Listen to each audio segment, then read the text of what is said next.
So, what's today about? So, last week Graham talked about the origins of the term creative industries, which is really a policy term, and how it was created 20 years ago, and the development of the creative industries, how it's become part of the policy landscape and economic landscape over the last 20 years. I think one thing I'd like to pick up from that is, and I can't remember who was the first person to say this, but despite the fact we all talk about the creative industries, no one gets up in the morning to work in the creative industries. So that's really the title of this talk, because what I want to talk about is pick up from the definitions and the policy way of looking at creative industries to have a look at the business and businesses of the creative industries. So one of the things is people don't get up to work in the creative industries in the morning. They're not inspired to go and work in the creative industries. And all those people who think we should run careers education programs to work in the creative industries are to an extent bonkers, because people get up in the morning to work in publishing or the theatre or software engineering or computer games. And they don't think of themselves as creative industries workers. Only academics think like that. They think of themselves as jewelers or producers or designers or marketers or curators. There are lots of. So what I'm trying to do here is have a look at how we might understand creative businesses and creative business. So one of the aims here is to understand some creative businesses. So I'm going to introduce 4 randomly selected, though not really randomly selected, creative businesses, and just think about what we can learn about that, about what they do, about how businesses are organized and how they create value. And I think this is interesting because we'll see that there are some similarities in how they do that, but there are also, and as we noted in the 9 creative industry subsectors that are defined, there's also massive differences. So there's variety, diversity, but there are also some similarities, otherwise the whole thing wouldn't make sense as an idea. Now, I think it's important to say, when I say businesses, we could be extreme and use the European Union's word undertakings. Or we can talk about organisations. I think it's useful to talk about businesses, and I would accommodate within that a variety of different corporate models. So whether people are for-profit businesses, whether they're collectives, whether they're arts institutions, organisations, foundations, trusts, or not-for-profits of various kinds. I think I would include all that in when I'm talking about businesses. And if there's time at the end, because I'm notorious for overrunning, then we'll also perhaps talk a little bit about considering the role of freelancers and the flexible workforce. So that's the people who work in the creative industries who perhaps can't think of as working in a business, although some of them would think that they do, and some wouldn't. So we've all become familiar. This is a horrible version of this slide. I don't know quite what's happened there. Apologies for that. When Graham talked last week, we talked about the creative industries. So that's the 9 subsectors, and they employ about 2 million people. And then there's about another 1 million people involved in creative occupations, but in other industrial sectors, so other people's classifications. So that 2 million is the people in the creative industries. The 3.2 million is the creative economy. So it's always important to remember that distinction. It's an important distinction. It really isn't that hard to understand, or they'd be surprised how many people seem to confuse the two, or even think the 2 terms are synonymous. And we know that within the creative industries, so focusing in again on the creative industries, we've got a number of different sectors. We've got 9 different defined sectors, and they are of different sizes, and they also contribute differently, both in terms of employment, but also in things like export. So this is the export view of the sectors. Again, you see the biggest export is IT, software and games. Graham talks a little bit about that, about how the inclusion of software and software services within the creative industries definition is a very large component of the sector. But you'll see there, interestingly, it's always worth comparing when we say that our creative industries are globally important, that when we look at exports, the pattern of their size of the UK creative industry is quite different.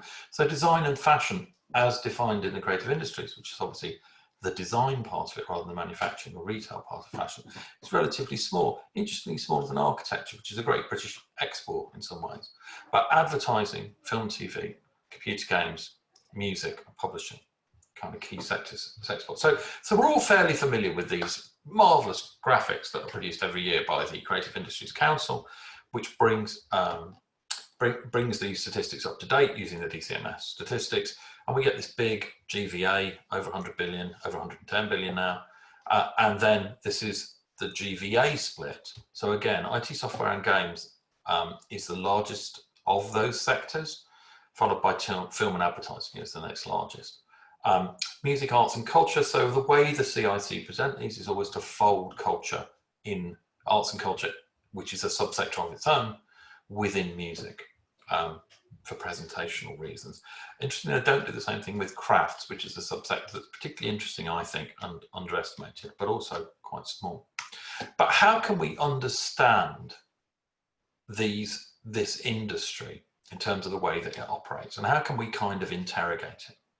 So one way is to look at the businesses. So this is a good tradition in any kind of business studies or business school analysis, is firm level analysis, as they call it, you know, looking at the businesses, looking at how they're structured, looking at how they perform, so how they grow, how they compete, and also looking at investments. So whose money is it that funds the growth and operation of these businesses? So we can look at businesses like that. We could also look at the individual sectors by process. So what is it that these businesses do that defines them, or indeed characterizes them as creative? So what are the creative processes in each of the businesses, and are the similarities between them, the ones in different sectors? Or we could look at them by business model. So business model is a grand term for how do you make a living? What is the basis of you making a living, gathering revenues and creating value? And there are a variety of business models applied by the creative industry, some of them obviously not unique to the sector by any means. And perhaps the most interesting but most complicated way to look at these things is, yes, we can look at businesses, we can look at processes, we can look at business models, but also businesses don't operate in isolation. They operate within a value chain. You know, they sit somewhere in a network of businesses who they trade with, who make up the rest of what you think of as the sector. And in a way, say in something like film, what are the various roles, who are the various business actors, and what are the niches that they occupy in the from soup to nuts, if you want to describe it like that, process of making a film. So if you want to think about it like this, and I would say this isn't always a wise way to think about it, if you think about it from the idea to the cinema, obviously that's not a great idea just at the moment, what are the businesses that are involved in that process and how do they trade with each other? So they're different ways of looking at the business structure of the creative industries, atomized at the business level up to the value chain, and then laterally by process and by business model. So if you do the business model approach, there's been various ways of thinking about this. So one way is to think about, does it make sense to look at those 9 creative industries and create a kind of map of them, defined by what they do, by what their outputs are. So the diagram on the right, and I'll send these slides around there. It's worth having a look at some of the tables a bit more closely to see if they match with your own thinking. It's one way is to think about it, which this is a piece by, I think Bob did for Nesta more than 10 years ago. So we'll say, well, if you group these businesses by output, the 9 sectors, can they map it onto some bigger structure? So here they've created 4 outputs, so content, services or experiences or originals, and then try to map the different subsectors within the creative industries into those. I think this is an interesting map because there's a real desire, I think, to find these kind of meta level groupings, but it's obviously, you can see from this that it's also quite problematic, even though this was a very solid work by Bob, who are of course our evaluators on both of these programs and have been at this stuff for a long time, very good partners, full of ideas, is actually, if you look at the content businesses, and this is often where these I think these groupings around business model fall down, is they always start with one sector where it works. It's a bit like if anybody studied the philosophy of science, it always starts with physics and the Renaissance, and actually does it ever get beyond physics? And the tendency always with these groupings is to start with the well-known sectors, and particularly around TV, film, what some people will think of as, and possibly publishing. So it's interesting here with content services and originals that the experiences bit, which is an interesting idea, I think particularly for us at the moment, with experiences being part of the outputs that aren't content the way we're trying to describe immersive technologies, is there doesn't seem to be anything particularly native in the experiences that isn't part of one of the other sectors. So that seems to me to suggest that this model is somewhat lacking in explanatory power, because you've got in the Venn diagram, a circle on the right that actually you could take away without losing anything, apparently. So it doesn't seem to be a perfect way of describing the industries by grouping them by output. And I think content is a particular problem as well, because people think they know what they mean, but actually at a granular level it becomes more problematic. So it's an interesting plot, and I think all of us who work in the creative industries have our own kind of plots of how things work out. That's one group by output. There's another way of looking at it. This is again worked from, I think, a DCMS program, Creative Economy program, about the same era, 10 to 12 years ago, which was grouping business models by characteristics. So again, slightly more than 4, we've got up to 6 different business models: content creation, media distribution, live performance, experience creation, originals. So some of the same ideas, but perhaps trying to be more comprehensive. You've got key subsectors and how you filter them, but in the middle you've got the characteristics of the business model. So it's a limited number of business models, but they span to a degree different sectors. So content creation counts games development, which is the one subsector in the 9 subsectors of the creative industries, but has film and recorded music. And there seems to be something coherent across those. Similarly, distribution, similarly live. Experience curation seems to be a way of describing a lot of other stuff and finding a convenient bucket. Originals is about making, originals, but is that really a business model? Do all the visual arts and all designer makers really have the same business model? And then creative services, which is an interesting point, because large parts of the creative industries are service sector businesses. They make their money by providing services to other businesses. And in some ways, the creative industries, perhaps in the UKRI context, could provide a very interesting model for looking at the service sector economy, which obviously is 80% of the British economy, but is about that much of the UK's R&D spend. I think, to me, and this is a piece of work that Graham and I commissioned from MTM, who are a strategy consultancy, so not an academic consultancy or an academic bunch of researchers, to look at value chains when we were developing in preparatory to the clusters being started. And one of the things this shows is to try and look at the sectors by value chain. So if the sectors have any meaning, then one of those meanings is by value chain. This is how is value created or content or business conducted between businesses that would identify themselves in the same sector. And this is really interesting, I think, compared with the business model. So this is a value chain look at television. And what it looks at on the left-hand side is the type of companies, and then we're trying to think of some, MTM came up with some examples so that we know what a company in that sector we're talking about. And then there's the value chain, which kind of adopts that kind of film model. So it starts on the left with content creation, and that's split into development and production. And that's one group of businesses. Then there's creative services, particularly around post-production. There are other creative services in this sector, I think, as well. And then into distribution. So the idea that you make an idea, you create an idea, you ideate, you develop it, you make it, and then you distribute it. A fairly simple model across the value chain, but different businesses occupy different places in the value chain. Flaws with this model? Well, broadcasting and commissioning actually precede the development of ideas in television, largely.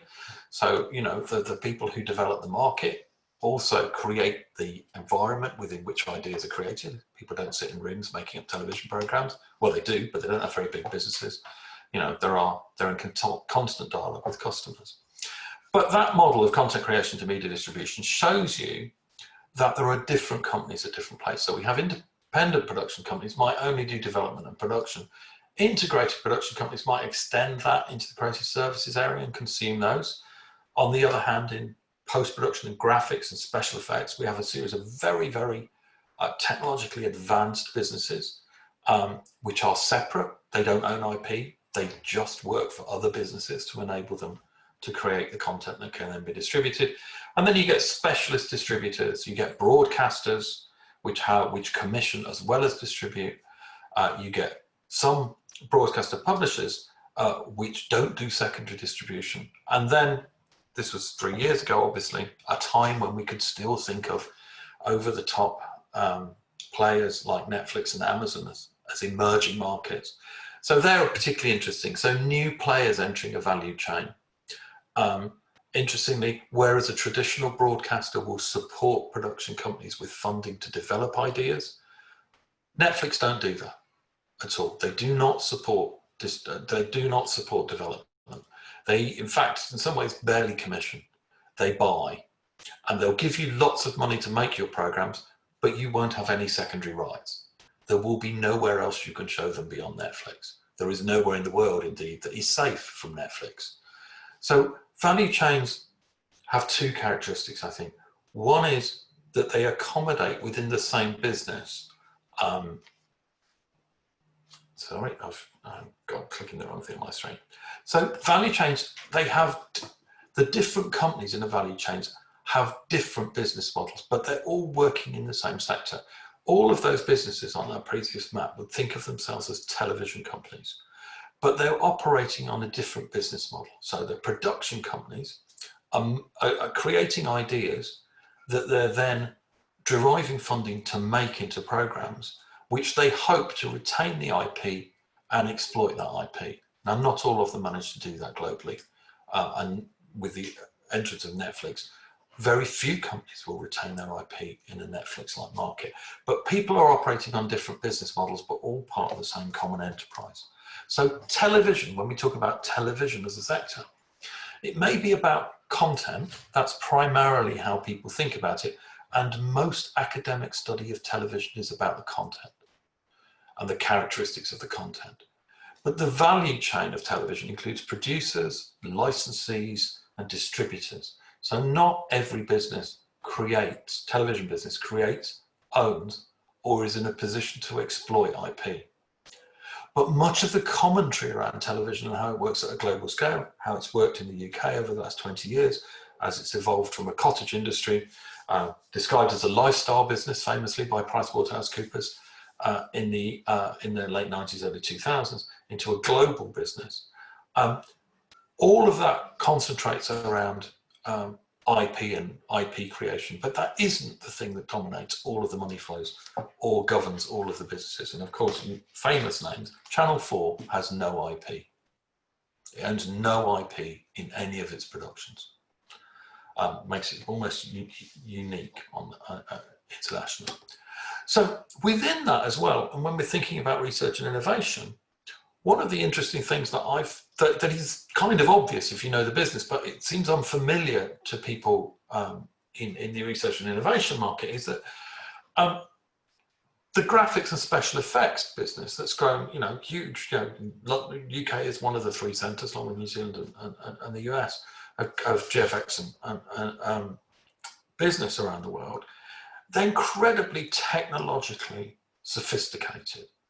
And they're incredibly innovative businesses, but they are not IP owners. So the idea that the whole of the value and innovation directed in the creative industries is towards the creation of IP is wrong. There are businesses that are technologically incredibly sophisticated and incredibly innovative that would look like businesses more familiar to the rest of the economy, but they're service businesses to the creative sector. And that's really, really important. And it's amazing that, that Innovate has funded big initiatives in this sector. but actually they're service businesses that the innovation is being funded in, not IP creators.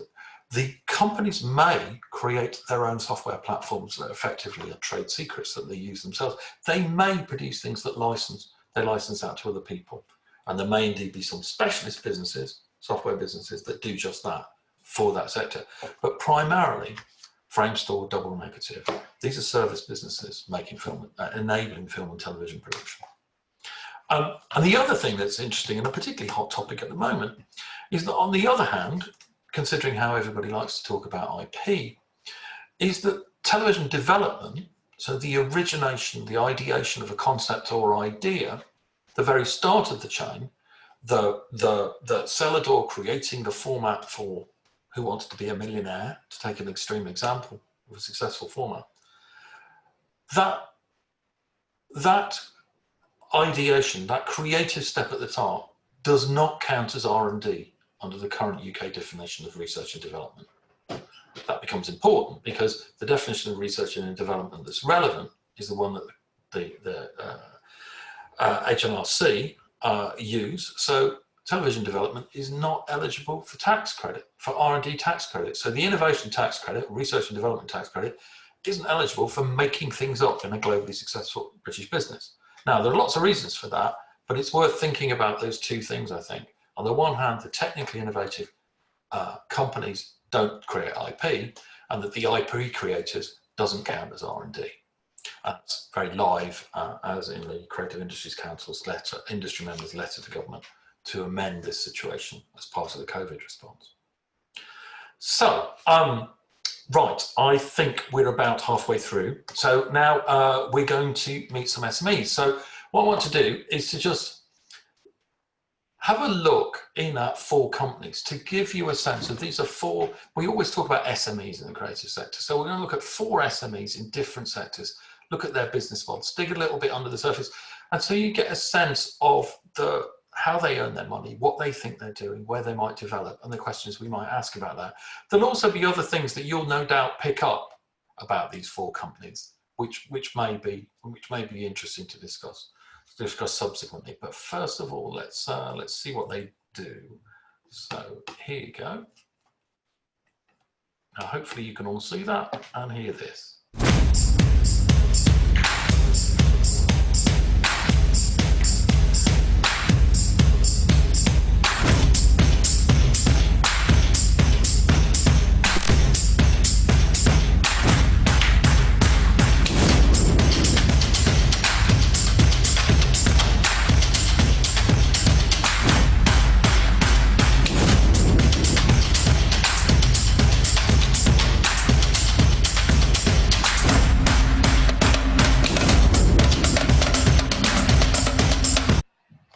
Right, that's probably enough of that. That's a show reel, of course. That's what you kind of expect from a creative industries SME, isn't it? You know, a lot of choppy cutting and some clapping and stuff. So that is the show reel of a company called Wire. Now, Wire were established in 2010 by 2 relatively experienced, but then relatively young professionals from the advertising and marketing sector in Scotland, Lee Beattie and Pam Scobie. And you can see Lee's there with the dark hair and Pam with the red hair on the left. And as you can see, these are definitely people who not only count as a sick code for the advertising industry, they're definitely people you want to go out for a party with. They're very lively, a couple of Scottish women, and their employees are. So they've won lots of awards in recent years, and they're very, very successful. So they're now up to about 40 employees. So this is a 10-year-old, well-established, creative company in the advertising sector. So I'm going to do SIT codes just for those of us who are nerdy and want to observe the various SIT codes that we all have to do. So what's their business model? What is the business model of a company like Wire? Well, it's an agency. It basically does services and makes a profit on all the services that it charges. And it may do that on a retainer basis with some of its clients, but it's a cost-plus model. Or, as those of us who have been involved in the agency sector in various, or the agency model, guns for hire. you live on your wits. It's about the quality of the relationships and the quality of the work that you do and your ability to retain talent and make a profit. So they have their revenues. So revenues and business model obviously related, but revenues is a bit more variegated in a way. So this is how you earn your money. So on all of these, they have 3 revenue streams. So they're creative. They make things. They make content for their clients. They get revenue from paid media. So that's advertising to you and me. And they get paid, and they get revenue from earned media. So they do all of these things for their clients. So earned media is endorsements through editorial or publicity, as we used to know. But as with all creative industries, everybody makes the term seem a little bit more sophisticated, a little bit more opaque. And they do this with, they have retained contracts with a number of iconic Scottish companies. So DC Thompson, who own the Beano, of course, Tennants, and Tea in the Park, the big festival. So, you can't get much more Scottish than that. And I'm sure they've got the Irn-Bru account at some point. Now, one of the things is when you want to know about a company like Wire, you can find out relatively little about them. They're privately owned, and Companies House, you can do a Companies House tour. I did the other night on Lee and Pam. They own the company between the two of them. They're not a large company. They're not obliged to produce company accounts, which is one of the things that it makes so hard gathering information about SMEs. So we don't know what their turnover is. They have to produce accounts, but not with their turnover in them. Small company exemption. It's the bane of your life if you're trying to collect figures. But we do know that they have net current assets of 400 grand. So there's a real business there. And they retain some of it within the company. Some agencies don't. If they're owned privately and they're smaller than this, they can pull all the money out into the owners, as often referred to as putting money on dry land by owners who own small creative businesses. Don't leave it in the business, put it in the bank. But they've got no debts either. They've had some public support from Scottish Enterprise. They're a very good company. They're very high profile in Scotland. Both Lee and Pam are often seen in leading industry events. I think that, and chewing PR Week awards, obviously. So they've received support from the Enterprise Agency in Scotland, but no other kind of public support. And I suppose if we're thinking about the challenges of a business like this, you could say the challenge is they rely on being highly creative, imaginative, responsive to their clients. So they need to really retain their staff and creative staff, but they have no IP. So they have no way of making something and continuing to earn value from it. So every pound they earn every year, they have to earn again the next year. It's a tough business, and it's probably one of the most common models, not only in marketing communications, but in other areas of the creative industry. So that's one type of company. So down the road, if you went up to see Wire, you could go down the road, not very far, and you could meet Raise the Roof Productions, so also based in Glasgow. So that's them up on the top left with one of their founders in the picture just at the front there. So that's Jane Muirhead. So Raise the Roof are a television production company formed by Jane Muirhead, James Walmsley, and with two on-screen talent, Kirsty Allsop and Phil Spencer, who you may well know, you may equally well hate, but this is television. And that's, there was business to be made out of making factual television programs, even these days, with recognizable talent and a kind of recognizable brand offer.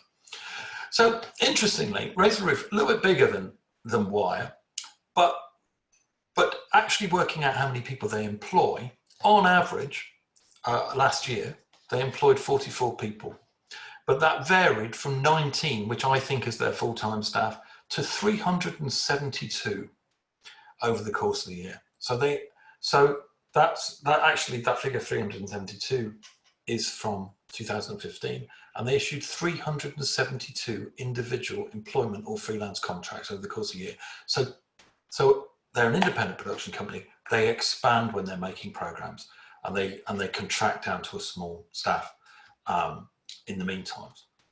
And so they're SICK 59113 TV production, and that is exactly what they are. But they're not just a TV production business, because with the ability given, effectively granted by the 2003 Communications Act, to retain IP when working for British broadcasters, they're an IP creator now rather than just a production company. So, so that becomes very important because their revenues are, yes, from the current productions. They get funded by broadcasters to make television, but also from their IP rights. So that's their IP rights to previously created content. They've got 450 hours of TV, probably more now, on their books, but also for format rights. So if you do that GOC program and you tell the format to somebody to make in another country with someone who isn't GOC, then you charge a format fee, a license fee for that. And they're also increasingly deriving revenues from ancillary rights, and books is a particularly successful one. And I'm sure everybody bought Kirsty Allsop's book of how to do Christmas crafts. But it's surprising. So again, successful company. Jane is a significant figure in the industry in Scotland, television industry in Scotland. But they don't have to produce any accounts because they own the company between them, and they claim the small company exemption. I think they're turning over somewhere between 6 and 10 million, but that's a guess. However, we do know that, again, they're building value in the business and they retain it in the business. It's £3.6 million in their assets, and they've got no debts. It's a characteristic of production companies. They don't grow using debt, and it's indeed a characteristic of the creative industries. So then, what's the, oh, I've lost, there's my mouse, right. And they have received, because television receives a degree of public support from Channel 4, from Scottish Enterprise, Scottish Screen. You notice all these agencies with Scottish in front of them. Are there any English equivalents? Not so much. Scottish Direct Investment and Skills Development Scotland. They've tapped into public support in skills and in corporate growth and in international markets. So their challenge as a business is, how do you scale this business? How do you keep going? How do you get bigger? Because again, they're more protected than Wire in that they have IP, so there's momentum. So their series will be showing in secondary rights somewhere and earning them money long after they've produced them. But how do you build on that? How do you achieve continuity in terms of keeping your company together? And after 10 or 11 years, what do you do? Think about succession planning. Do you sell up, or do you keep the company going? Do you pass it on to its employees? And also they've got to think about the competition. Every time they create a rising star as a producer or a format developer, someone else is going to try and hire them. So it's, again, it's slightly more protected than Wire's business model because it's got IP in it, but it's still a tough business as an SME. There are no deep pockets hanging around to get you out of trouble. So I know this is going to seem strange that this is kind of like it's going some kind of Scottish bent, and it's not just because that's where I'm going on my holidays. This is a different company. So AotF-CICP are a very different company. It looks at first, and I've talked a little bit, and Graham talked about the influence that the software development community have in the creative industries. Not so much political influence as economic and statistical influence. And AotF-CICP are a software development company, an unusual software development company because they were founded in the town of Portree on the Isle of Skye. And that, you might think, is a pretty tough place to try and run a business. But that's why they're a particularly interesting story. They're like a lot of IT or software services business, and they've been running for quite a long time. So founded in 1989, so much older than these other businesses. It's very rare. We often don't think of SMEs that might celebrate their 30th birthday, as AotF-CICP did last year. And founded by Campbell Grant and Chris Eckel. Campbell's the one with the less hair on the left, and Chris is the big German with the beard at the back. So founded by the two of them. And they've grown over the years slowly, but steadily, and they employ 72 people.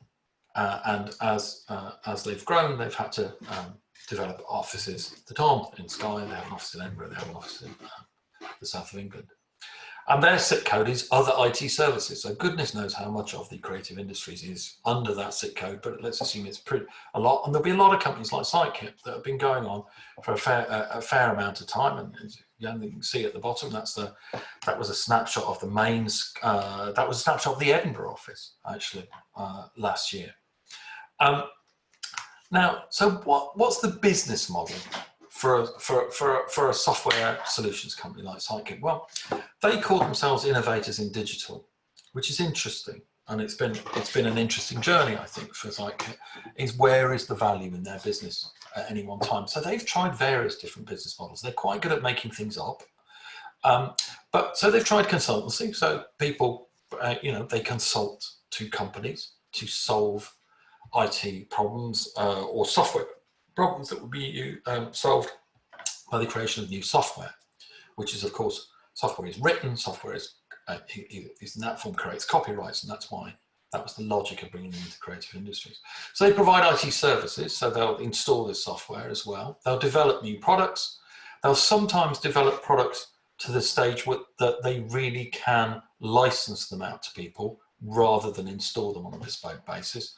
And of course, over the last few years, their business model has evolved, as many software companies have evolved, to software as a service. So rather than licensing a product into a company with a number of seat licenses or something like that, in the way that everybody used to license software, they provide the software to the company from a kind of cloud platform. So they have mixes of all of these business models in their company, which has given them a kind of resilience that in some ways other companies don't have, because they can switch from one horse to the other. And they get their revenues from applying services, from application licenses, and increasingly they provide identity services to large corporations. So this is a small company on Skye that spent a lot of time working with the health sector, and then hit on this idea that authenticated identity, verifiable identities, have become an interesting and important part of the network of internet services that we use. So the interesting thing about AotF-CICP is that they're 30 years old, and for 28 of those years, they've had a fairly steady but slow trajectory of growth. And more or less for the last 10 years of that, they've turned over between 3 and 4 million every year, profitably, and they've built up value in the business. But they've made money mainly, to be honest, from consultancy and solution services. But as you can see, we normally think of only as early stage businesses as able to do innovation and quite rapid growth. But somewhere around 2018, 2019, AotF-CICP hit on something, which was this provision of identity services, which was in the UK market, but actually internationally, completely novel. And they've tripled in size effectively in a year after 27 years of constant growth. So this is an interesting thing, I think, that sometimes we caricature businesses and think startups are all exciting and innovative, and companies that have been going for a while have no potential for high growth. But maybe there's the opportunity to kick companies into high growth. And one of the things that allowed AotF-CICP to do this is the public support that they've achieved, that they've had on apparently unrelated innovation projects. So they were part of a big Innovate UK funded project called Dallas, which got them to work with the health service and hit on this idea of identity services. Now, turns out that where they're making their money is from financial services providing these services, because the health service, although it set the challenge problem, didn't actually take up the solution. So public R&D innovation has kicked AotF-CICP into over the last 2-3 years into a completely different trajectory. It's probably one of the only proposals that said that's actually done it in such a clear and obvious way. They've also been supported by other elements of public funding. So Highlands and Islands Enterprise and Scottish Enterprise, neat trick if you can do it, because you'd think that they'd be geographically exclusive. Turns out they're not. And of course, they've also benefited, because they're now innovating in software, from very significant R&D tax credits, which of course none of the other companies that we've talked about would find it easy to claim. So what are AotF-CICP's challenges as a business? Well, I would describe them as, for the managers of that business, the owners of that business, is do they twist or do they stick? They've suddenly kicked the business into a much higher gear, much more profitable. They've hit on a new solution. And at that point, do you continue going? Or actually, given the age of the principals, and they have been doing this for 30 years, do you look to shift it on? And this is a characteristic of lots of the creative industries and SMEs, is that the major changes to these businesses are trade sales to other larger companies. So, last company, hoping I'm not going over time.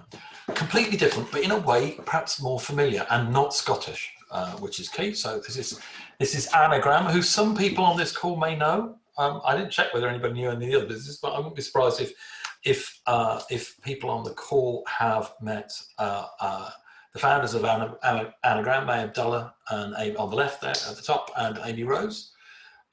So they've Anagram, we are Anagram if you want to look them up online.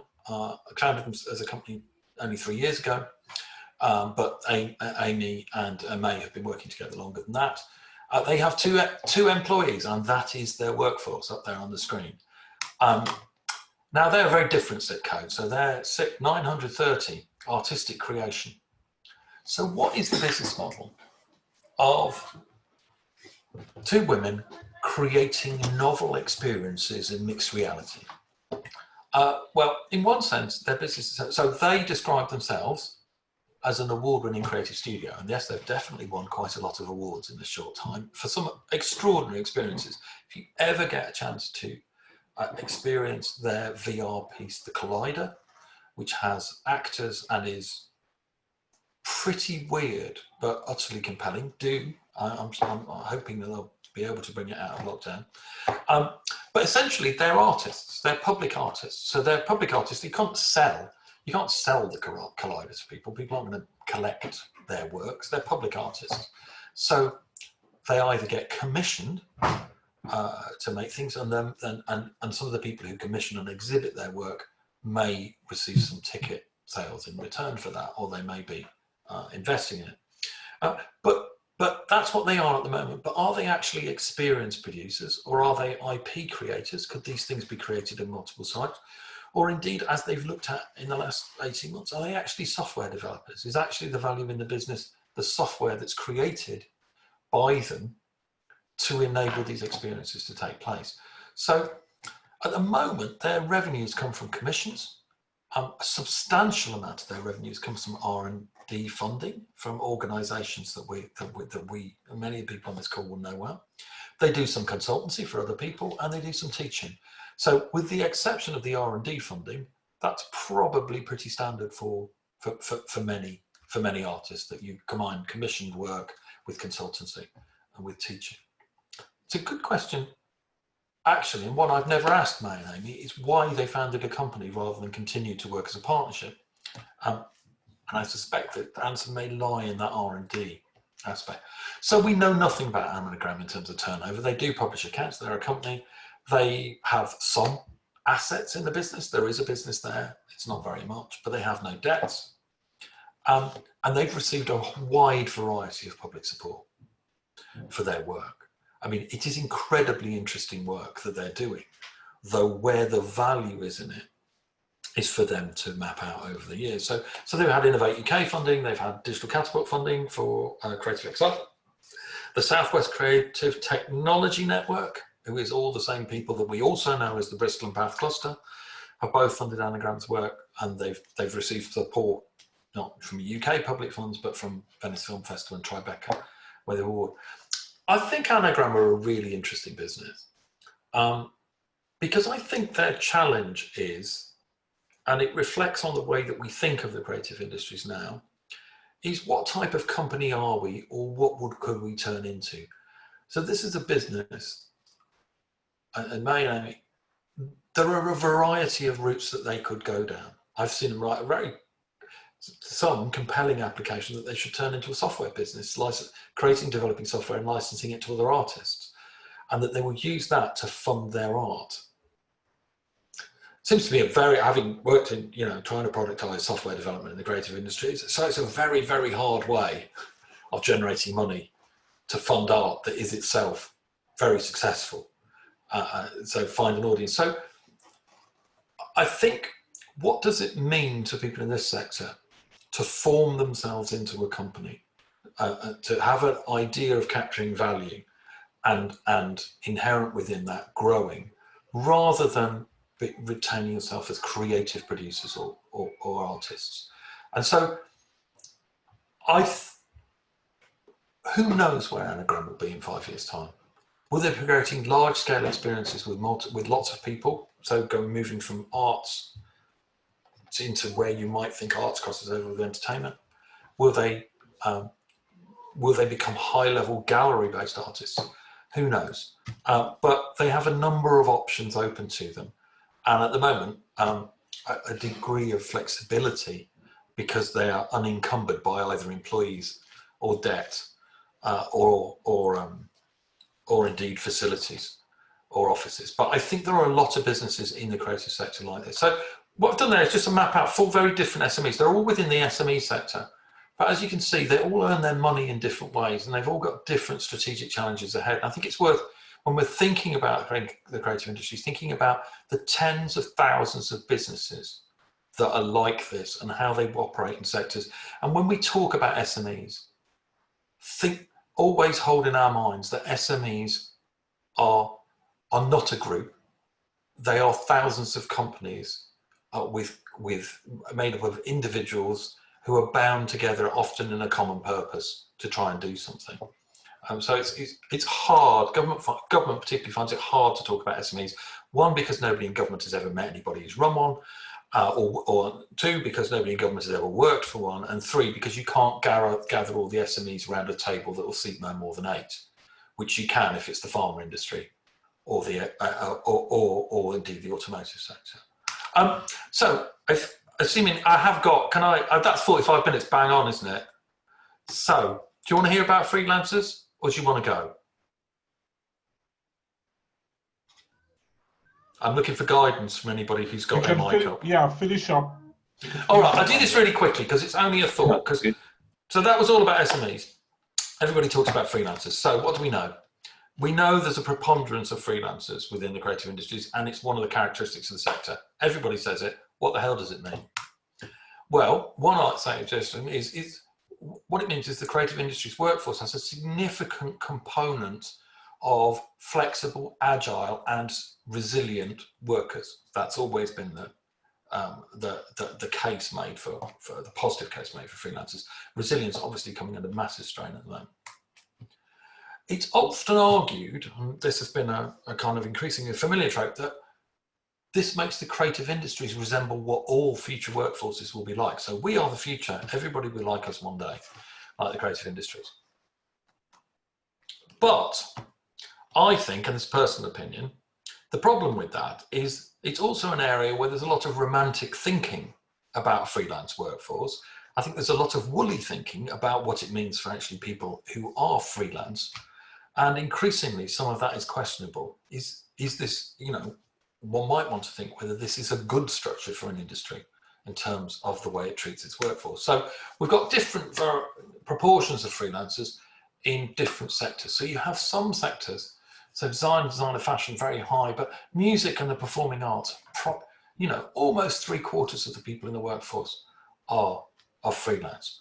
40% within film and TV, much lower in other sectors. Crafts, I think, is an anomaly on this because lots of craft makers, they don't count as freelance, but they are, they are sole trade. A lot of them are sole traders.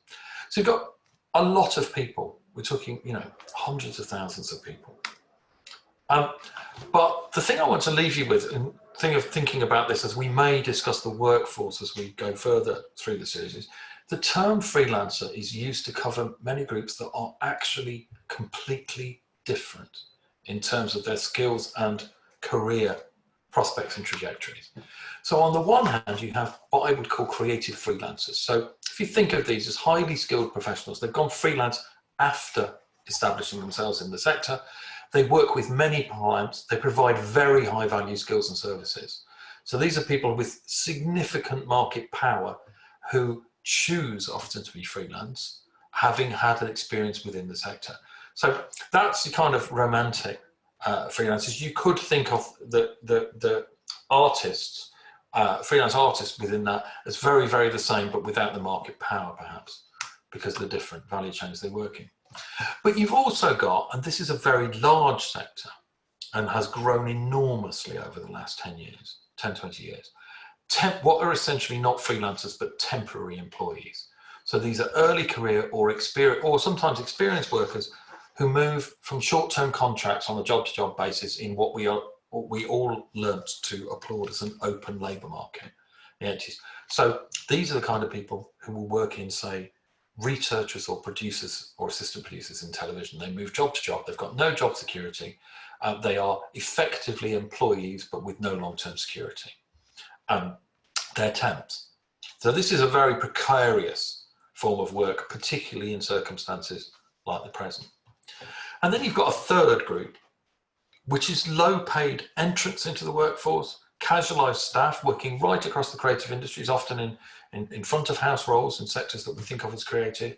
They have no job security, nor do they have the development paths that the temporary employees have, and effectively they're part of the gig economy. So they are the creative industries version of the gig economy, and it's very, very widespread.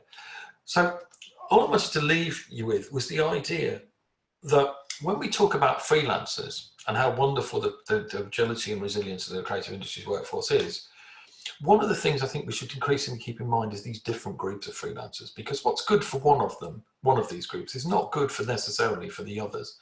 And whilst we can see the creative freedom that being a creative freelancer, experienced creative freelancer, because the freedom offered to the people in the gig who are effectively workers in the gig economy is completely illusory and has no security at all. So it's worth, when we think about freelancers, thinking about it doesn't do us any good to mix these things up. And I think that's one of the things going forward that struck me in the current debates about COVID response, is we really, really need to sort this out. And there are some very, very interesting people like Doris Eickhoff, who's just recently moved from Leicester to Glasgow, who are experts in labour markets, but not specifically creative industries labour markets, who can help us think some of these things through in a way that the industry perhaps has struggled with in the past.